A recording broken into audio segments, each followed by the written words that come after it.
Hey everyone, and welcome back to The Explainer. So today we are tackling a dilemma that honestly causes massive analysis paralysis for a lot of modern engineering teams. We're going to decode the operational performance and the real-world trade-offs between two huge players in the cloud ecosystem: DigitalOcean Kubernetes, often just called DOKS, and Amazon's Elastic Kubernetes Service, or AWS EKS. We're going to look strictly at how these two platforms actually perform operationally out in the wild. We'll cover everything from your initial setup and scaling right through to networking and pricing. Also, you can figure out exactly which one makes the most sense for your specific team. To keep things moving, we're taking a pretty structured journey today.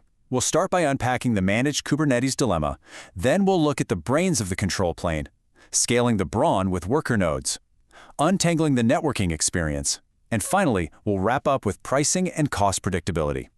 Let's get right into it. Starting off with Section 1, the Managed Kubernetes Dilemma. Before we really pit DigitalOcean and AWS against each other, we need to ask, why are teams even using managed services in the first place? Well, you probably already know that Kubernetes comes from a Greek word meaning helmsman or pilot. It's a great metaphor, right? If you think of your application as this massive ship carrying complex cargo, your containerized workloads, Kubernetes is the pilot guiding that ship. It makes sure everything runs smoothly and stays afloat. And honestly, that is exactly why the Managed Kubernetes Dilemma exists. Engineering teams quickly realized they were burning all their time managing masternodes and waking up to absolutely brutal 3 a.m. pager alerts instead of actually writing code and building applications. A managed service, whether that's DOKS or AWS EKS, acts as a sort of autopilot. It totally removes the heavy burden of constantly monitoring the control plane and patching versions, which lets your developers focus on the destination rather than sweating down in the engine room. All right, moving into Section 2, let's look at the cluster's brain, the control plane. The control plane is what handles scheduling, manages your desired state, and ensures workloads are actually running properly. And here's where we see our first massive divergence in philosophy. DigitalOcean goes all in on automation. Really complex components like the API server and etcd, which is basically your cluster's critical memory and data store, are set up totally invisibly behind the scenes with zero effort from you. Plus, the standard control plane is completely free. AWS EKS, on the other hand, takes a hybrid approach. Sure, Amazon maintains the background processes, but you actually have to provision and scale the master nodes yourself. You're configuring VM sizes, scaling policies, subnets, and IAM roles just to get the thing running. It's incredibly customizable for sure, but it requires significant operational overhead right out of the gate. And get this, for teams running mission-critical production workloads who need absolute, rock-solid resilience, DigitalOcean offers a high-availability control plane upgrade that replicates critical components for just $40 a month. That is insanely affordable for production-grade peace of mind, especially when you compare it to, paying a dedicated DevOps engineer's salary to manage high availability manually. Let's jump to Section 3, Brawn. Worker nodes. The control plane orchestrates, but these nodes are the muscle that actually execute your workloads. Now, if you're setting up even a basic cluster on AWS EKS, you are definitely going to hit some operational speed bumps. Because EKS is so deeply integrated into the massive AWS ecosystem, you have to navigate this really complex string of requirements. You're configuring EC2 security access controls, setting up precise user permissions, architecting Amazon VPC constructs, and figuring out how to properly size auto-scaling node groups. If you don't have a dedicated AWS architect on your team, this initial ramp-up is a huge bottleneck to your team's velocity. But then, contrast that heavy list of AWS requirements with this direct quote about DigitalOcean's approach. Just spin up worker nodes and go. Seriously, because the control plane is completely abstracted and free, deploying workload muscle is basically a one-click process. You aren't stuck stitching together a dozen adjacent cloud services before you can deploy your very first container. So the real takeaway here on worker nodes is just a matter of priorities. DigitalOcean prioritizes pure developer productivity. You get dynamic droplet sizing managed through an intuitive control panel, and nodes just automatically register themselves. AWS EKS, well, it relies on extensive EC2 customization. It is an undeniably powerful platform, but it genuinely demands a much higher level of organizational maturity and dedicated AWS expertise to operate it efficiently.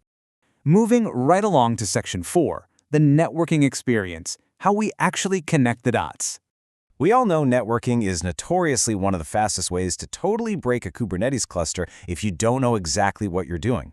And once again, we see this battle between out-of-the-box simplicity and deep customization. DigitalOcean uses a flat networking model with pre-configured, optimized defaults.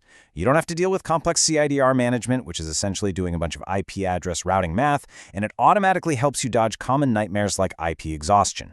AWS EKS, though, requires intricate virtual private cloud setups. You're manually configuring subnets and managing really strict security groups.